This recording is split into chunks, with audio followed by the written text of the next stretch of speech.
Bem-vindo à nossa playlist dedicada ao resumo de cada um dos cantos da Odisseia.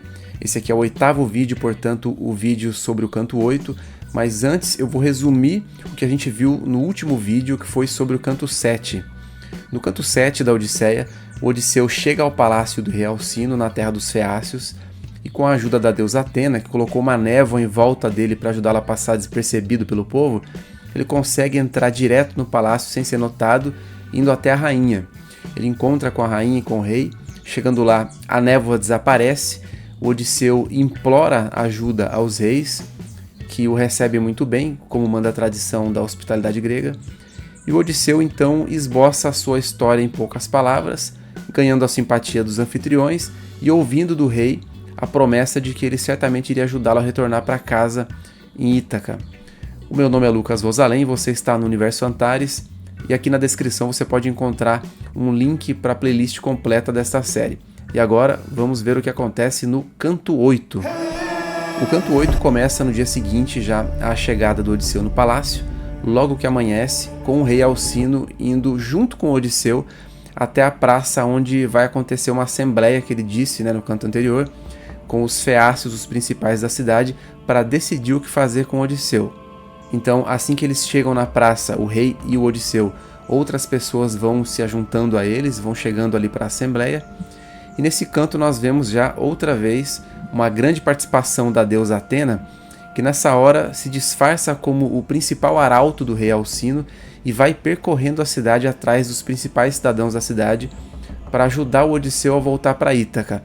E como é que ela faz isso? Como é que ela pretende convencê-los disso? Bom, ela usa os poderes dela para fazer com que o Odisseu tenha uma aparência melhor, uma boa aparência aos olhos dos feácios, porque assim, com eles simpatizando com o Odisseu, ele teria mais chance, mais apoio da população.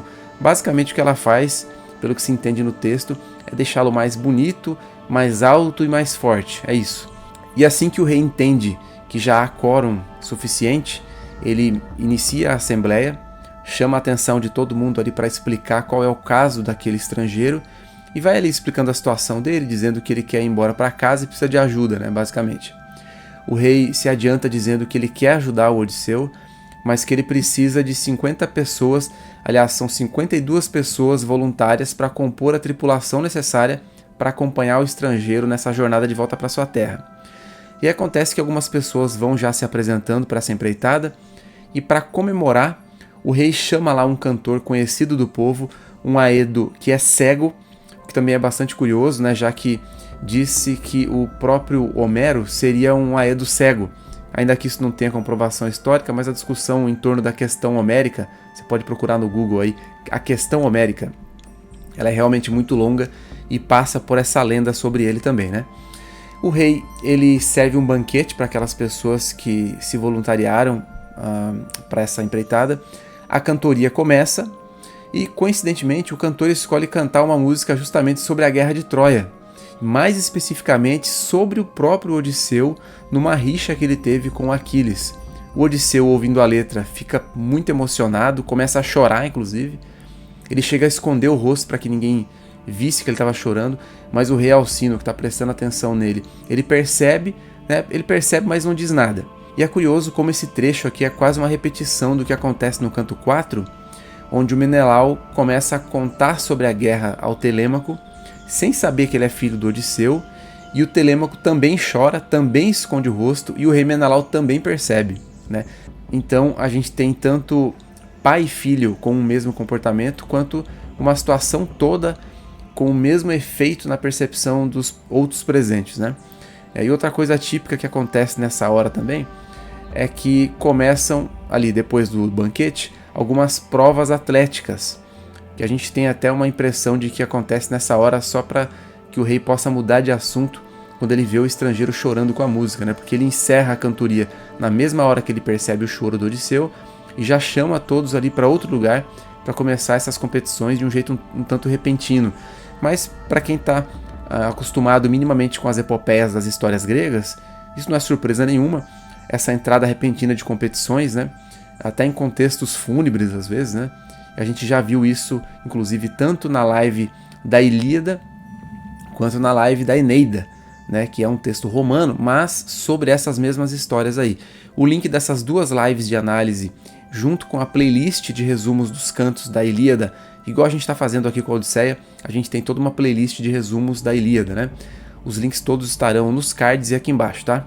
Bom, eu já vou continuar a história, vou continuar o resumo já, mas antes eu só quero pedir de novo que você deixe o like aí no vídeo, não custa nada, e se você caiu aqui de paraquedas, se inscreva no canal, porque aqui a gente conversa sobre literatura em geral, não é só sobre literatura grega, tá? A gente faz crítica literária aqui também, a gente fala sobre teoria literária, sobre escrita criativa, sobre dicas de escrita, inclusive se você conhece alguém que gosta de escrever, manda já o link do canal para ele, porque toda terça-feira tem live aqui no canal analisando os contos que o pessoal envia pra gente referentes aos desafios de escritas que a gente faz. Esses contos são enviados lá no nosso Telegram, tá bom? Mas enfim, deixa o like aí e bora continuar. O rei Alcino começa essa sessão de provas atléticas, dentre outras coisas, para mostrar para o Odisseu as habilidades do seu povo, né, dos feácios nos esportes. Eles realmente são muito bons nos esportes. Mas por que isso? Porque é importante que ele veja com seus próprios olhos que eles são bons no pugilato, na corrida, no arremesso de dardos e por aí vai, porque o Odisseu provavelmente contaria isso tudo aos seus conterrâneos quando ele chegasse em casa, né? Isso é uma forma de divulgar, de propagar as qualidades físicas daquele povo ali, né? Então, uma das competições que já começa a acontecer aqui é a de arremesso de disco. Tá? Isso é importante para o que vai acontecer em seguida, então não se esqueça disso. E aí, um dos filhos do rei Alcino, ele convida o Odisseu a participar de alguma modalidade esportiva, mas o Odisseu não quer participar, ele está muito triste, ele está abalado com tudo o que aconteceu, ele está com saudade de casa e tal, e ele recusa o convite. A recusa do Odisseu desperta o interesse em um dos feácios que estava por ali a tecer certas provocações a ele, né? Dizendo que, por exemplo, se era assim, só podia ser que o Odisseu não entendia absolutamente nada de esportes e estava só encontrando algumas desculpas ali para não participar de nada e não passar vergonha. Ele vai mais longe e diz que o Odisseu na verdade tem mais um jeitão assim daquele tiozão comandante de nau, né? Mas não de nau de exército, né? Mas de nau comerciante, né? E vixe, isso deixa o Odisseu muito ofendido ao ponto dele rebater de um jeito um pouco áspero lá aquela fala, dizendo que ele era assim muito bom nos esportes, mas principalmente quando ele era mais novo, né, mais jovem. E ainda ele dá uma olhada assim de cima a baixo no rapaz e diz que realmente os deuses não davam todos os dons para todo mundo, né, porque o rapazinho ali, ele até tinha uma boa aparência, mas de inteligente ele não tinha nada. E ele insiste em dizer que estava muito abatido, até fisicamente mesmo, por causa dos acontecimentos dos últimos anos, especialmente dos últimos dias. Ele ficou 20 dias no mar, né? Mas não fica só nisso, porque ao final da fala ele está irado, né? E ele está contido, mas ele está irado, e ele pega um disco e arremessa tão forte o disco que passa assim muito longe das melhores marcas feitas até então. Ninguém chegou tão longe quanto ele chegou com o arremesso de disco, né? Então isso deixa todo mundo muito impressionado.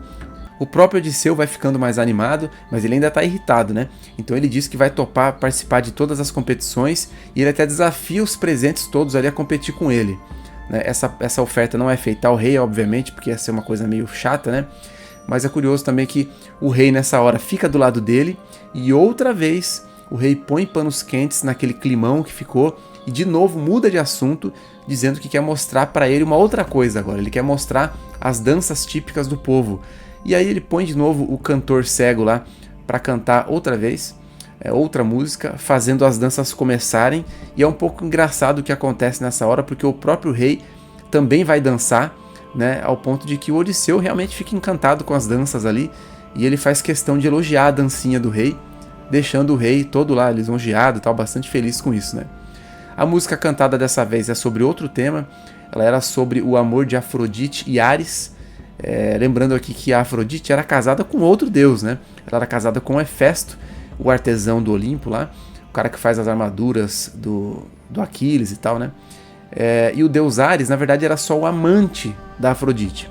Essa história na mitologia diz que toda vez que o Hefesto ia para longe para mexer com as suas forjas, a Afrodite e o Ares se encontravam e usavam o próprio leito do casal. Até que certo dia, o Hélios, né, o sol que tudo vê, ele conta ao Hefesto o que ele estava vendo acontecer na cama dele. O Hefesto fica irado com isso e ele não tem condições de enfrentar o Ares. O que ele faz? Ele arma um plano para acorrentar o casal numa armadilha na próxima vez que isso acontecesse, né? O que de fato funciona, e o casal fica preso na cama com umas correntes quase invisíveis, muito bem feitas, impossíveis de romper. Só o Hefesto conseguiria romper aquelas correntes. O Hefesto, vendo o casal, invoca os Zeus para ver aquela patifaria que foi feita com ele ali, né? E ele convoca também todos os outros deuses do Olimpo para ver aquela vergonha. As deusas declinam o convite, elas ficam constrangidas, mas os deuses, eles todos vão lá olhar, eles riem da situação do Ares, né, que não consegue fazer nada, tá preso ali, fazem algumas piadinhas e tal. E o Poseidon fica tão constrangido com aquilo que, sem a expectativa de que os Zeus venha socorrer o próprio Hefesto, né, no que ele está pedindo, ele quer os presentes dele, os dotes de casamento de volta, né? O Poseidon faz um acordo com o Hefesto de ele mesmo dar o que é do Hefesto se os Zeus não fizesse isso. O Hefesto concorda e ele liberta o casal e tal, né? Mas enfim, a história vai seguindo aqui no livro. Nessa hora, o rei Alcino dá mais uma demonstração da hospitalidade grega, pedindo que todos os cidadãos ali deem presentes ao estrangeiro. A rainha também dá para ele um tipo de baú para ele poder guardar os presentes que ele está recebendo. Um desses presentes, inclusive, foi dado pelo próprio rei, que é uma grande taça de ouro maciço, né? O rei disse que ele se lembraria do rei toda vez que visse a taça. A Nausicaa, a filha dele, aproveita essa oportunidade para pedir que o estrangeiro também nunca se esqueça dela, porque foi ela que primeiro salvou ele lá na praia, né? O Odisseu, com aquele jeitão sedutor dele, se aproxima da Nausicaa e diz que ele sempre vai se lembrar dela. Ela não precisa se preocupar com isso, mas ele não vai se lembrar dela como uma mera mortal, e sim como uma deusa, né? Olha aí. E veja, toda essa generosidade dos feácios é feita ao Odisseu ainda sem que eles saibam quem é aquele estrangeiro. Porque a hospitalidade, ela deve ser feita, ela deve acontecer independente de quem é o acolhido, né? E isso é bem interessante, né?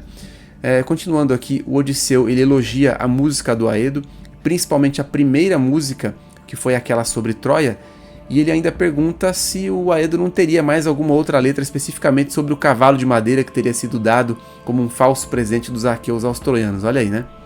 O cantor cego, que se chama Demódoco, ele inicia outra música então, com uma letra que começa com os guerreiros que estavam dentro do cavalo de madeira e com os troianos do lado de fora tentando decidir o que fazer com aquele cavalo que realmente parecia um presente dos aqueus, né?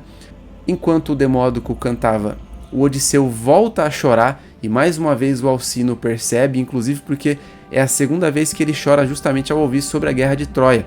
Isso deixa o rei bem desconfiado, ele fica bem curioso também. Nessa hora, a curiosidade dele na verdade é tão grande que o rei pede para o Demódoco parar a música sob a desculpa de que aquilo não estaria fazendo muito bem para o estrangeiro, né? A música não estaria sendo tão prazerosa, já que era a segunda vez que ele chorava ouvindo aquilo, né?